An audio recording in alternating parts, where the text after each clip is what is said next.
So yan mga bay, may dumating na parcel si Sir Chiboy. So siya po yung kinunan sa ating sasakyan.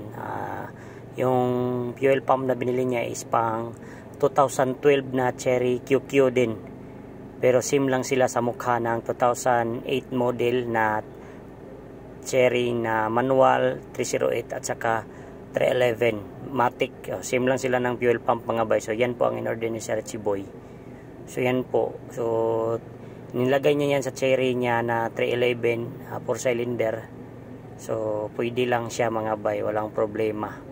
So mas maganda pa yan kasi hindi yan kakalawangin dahil plastic lahat, di gaya nung sa 308 mga bay na may kasamang parang puthaw ba na kakalawangin siya. Kaya yun, sa akin nag-order ako ng ganyan, kinancel sa seller, pero okay lang yan kasi yung sa akin kompleto pa naman yun lahat. Tapos yung bilhan ko lang doon is yung motor. So naghanap na tayo ng motor doon, yung nakita nyo sa gitna, yung motor sa fuel pump. Yun lang ang dapat na bilhin ko para nga magagamit pa natin yung buong mga bay. Sa kanya nakalak talaga sa ilalim. Ayan, proceed na tayo, magpapashop na tayo mga bay dahil may leak dyan galing sa crankshaft niya. So pinatingin natin dyan sa mga kaibigan natin na mekaniko dahil hindi ko na kaya yan mga bay kasi tanggalin pa yung belt, palitan ng bagong belt yan mga bay, tapos bagong tensioner mga bay, palitan nila yan para all goods na kasi ilalong ride natin to si Cherry QQ. Sana walang aberya to mga bay, pero sa mga overheat mga bay walang problema to kasi maganda yung temperature nito, bago na yung temperature sensor nito mga bay. Yan, tingin-tingin lang muna tayo kung ano talaga kung saan natin lahat linisan natin yan para maganda tignan mga bay. So nag-order na tayo ng degreaser sa pang makina kasi plano ko linisan ko talaga itong makina mga bay, pakintabi natin to. Yan, hindi pa sinimulan to kasi pinaginaw pa yung makina, galing pa tayo sa biyahe tapos mainit pa. So mahirap-hirap naman na sila yung ating mga kaibing makiniko magkapasok-pasok dyan kung sila ay magtatrabaho mga bay. So yan, so susugdan na natin, let's go.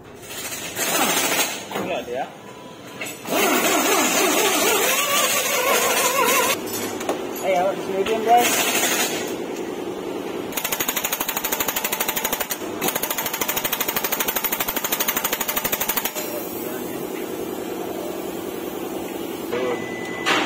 May commit here.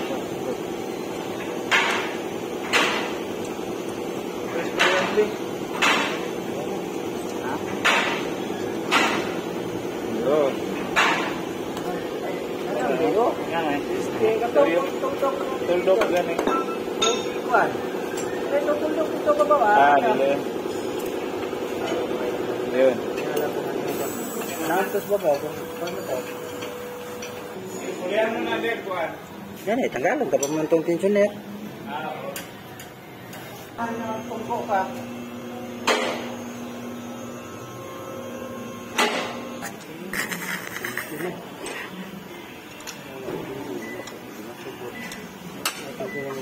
Parang safe kagawas na ng bolt yan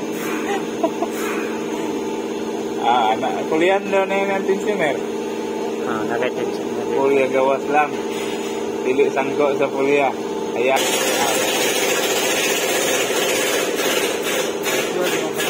Naibat. Ay kanang ito.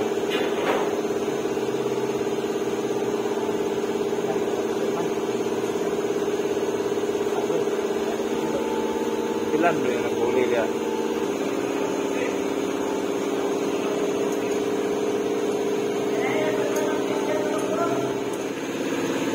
Daanan ng aircon.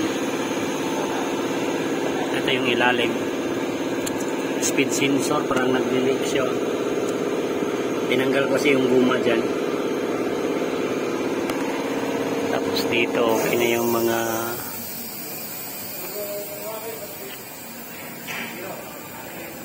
okay na. Tapos nag-change oil na rin tayo. Ayan. Tapos ito hindi pa natin ito napalitan.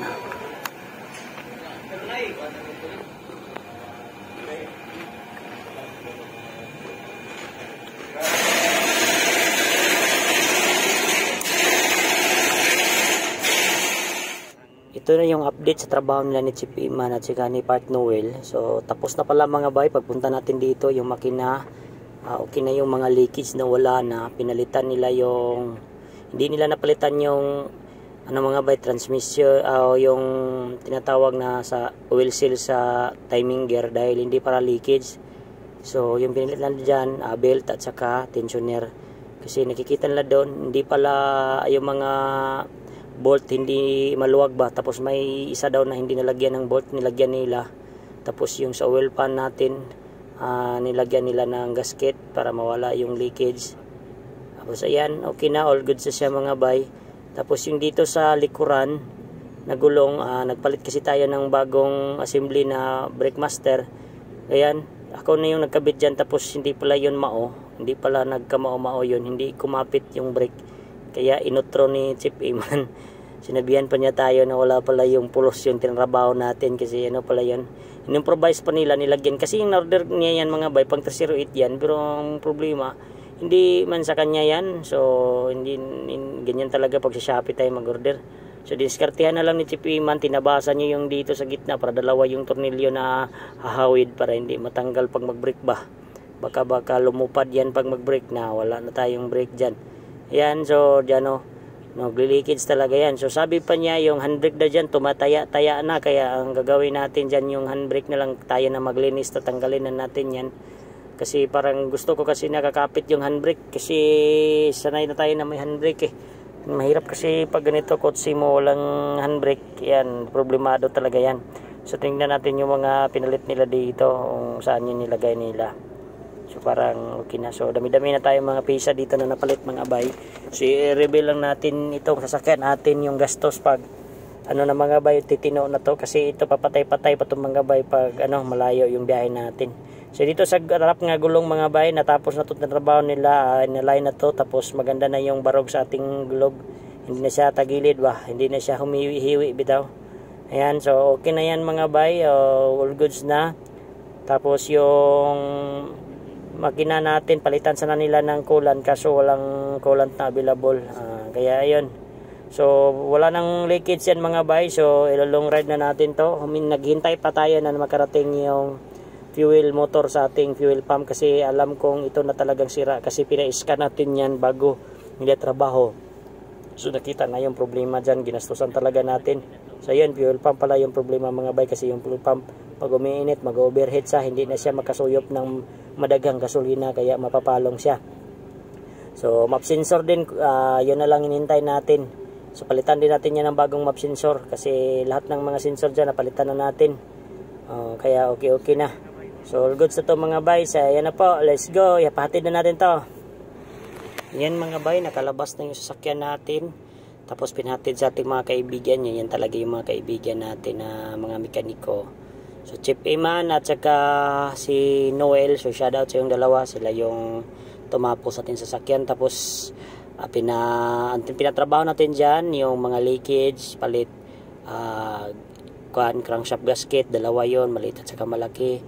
Tapos yung belt, pinalitan natin yun ang drive belt kasi yun ang importante.